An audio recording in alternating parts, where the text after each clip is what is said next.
A 0.5 kilogram block slides on a frictionless track in the positive x direction.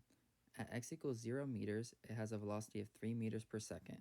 The force acting is 0 from x equals 0 meters to x equals 2 meters.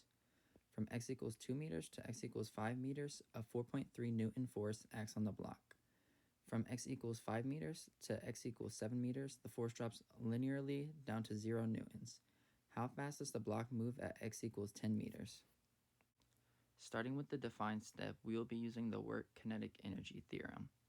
This theorem states that the work done by the sum of all forces acting on a point-like object equals the change in kinetic energy of the point-like object. Next, let's take out some of our important variables. The mass of the block is 0.5 kilograms, and it slides along a frictionless track, so we don't have to account for friction. And it seems as if the force is fluctuating, so we're not going to write that down just yet.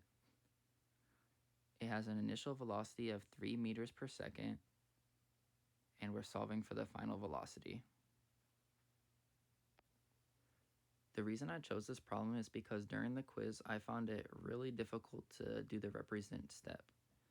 I wasn't sure what this was actually going to look like, and I kept trying to play around with like a number line or with doing a free body diagram for the block, and I just didn't really understand what I was supposed to do. But once you figure out the representation step, it kind of all comes together really easily. So if you look, we are given a bunch of different forces along an axis, as well as the displacement along that same axis. And as we know, force times displacement is equal to work done. So we can go ahead and make a graph of this and find the total work that is done on the block. I've gone ahead and put 10 hashes on the bottom line as it gives us values all the way up from 0 to 10 meters. And on the y-axis, I put 4.3 as that's the only force that's stated. Now reading through this, the force acting is 0 from 0 meters to 2 meters. So we can just pencil that in right here, just so that we know there is no force acting. And then from 2 meters to 5 meters, a 4.3 Newton force acts on the block, which would be represented as just a horizontal line here, since force is just our y-axis. And then from x equals 5 meters to x equals 7 meters, the force drops linearly down to 0 newtons. So that keyword linearly means that's just going to be a straight line, and it's dropping, so it's going negative down to 0 newtons. And the question, of course, is asking how fast does the block move at x equals 10 meters. And so once we can find the overall work that is done, then we'll be able to use the work kinetic energy theorem to solve for that. And before we forget, let's go ahead and add these axes labels in here for force and displacement. And we can move on to our planning phase. Since we already got the hard part out of the way, there's actually not too many formulas that we use here.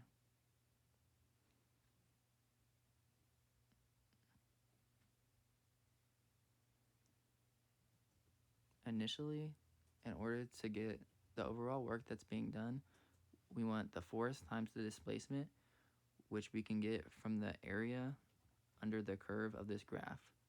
So we'll be taking the area of the square part plus the area of the triangle part in order to get the overall work done.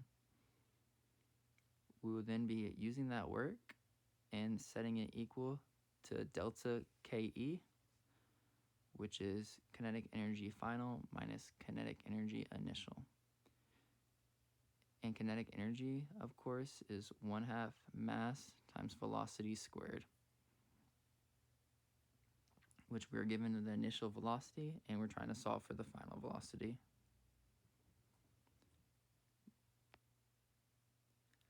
Moving on to the implement stage, we're going to be taking the length times width, or I suppose more appropriately, the base times height, first of the square, which is going to be our height of 4.3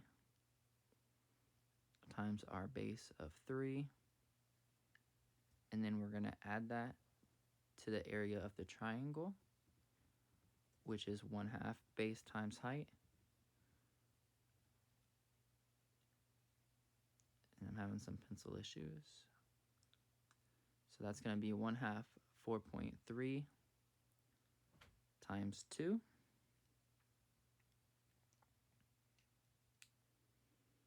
And the 1/2 and the 2 can just cancel out. So we'll have 4.3 times 3 plus 4.3. And just want to get my calculator because I don't know 4.3 times 3 off the top of my head. And that gives us 17.2 joules.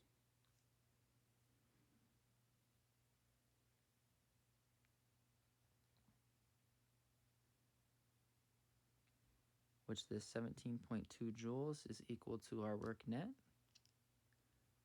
So we can set that equal to delta KE, or KE final minus KE initial, which is 1/2 mass times velocity final squared minus 1/2 mass times velocity initial squared. And we can fill in some of our unknowns here.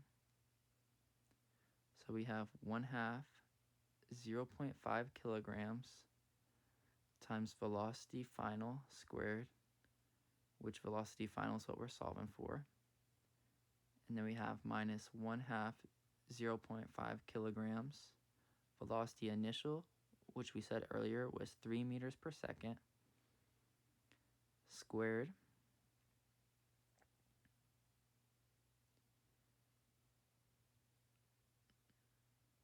And then we can go ahead and multiply everything out.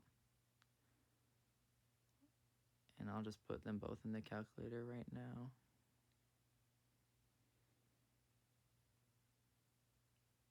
And 0.5 times 0.5 gives us 0.25 velocity final squared minus 1/2 times 0.5 times 3 squared, which is 9.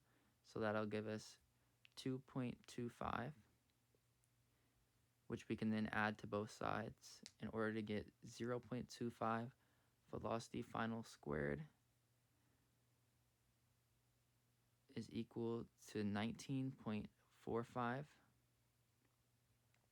And if we divide both sides by 0.25, we get that velocity final squared is equal to 77.8.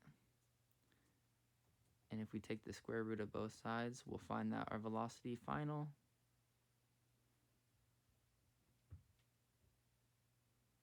is about 8.82 meters per second.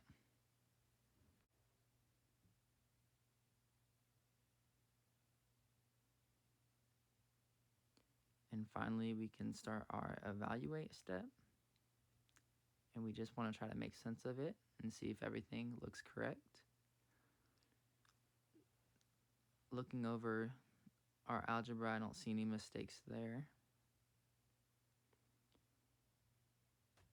And since there's work put in, we can assume that the velocity final is going to be greater than the initial velocity. And that is what we got, with 8.82 being greater than 3 meters per second. So that makes sense. We can also see that we got the correct units for velocity, which is meters per second.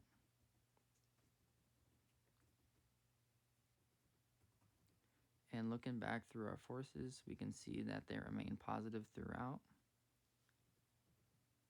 So I think that's everything. I hope this helped you guys understand the problem a little bit better. It was definitely something that tripped me up at first, but I think it's really easy after practicing it. So I hope that nobody else has any issues like I did on that first quiz. Thanks for watching.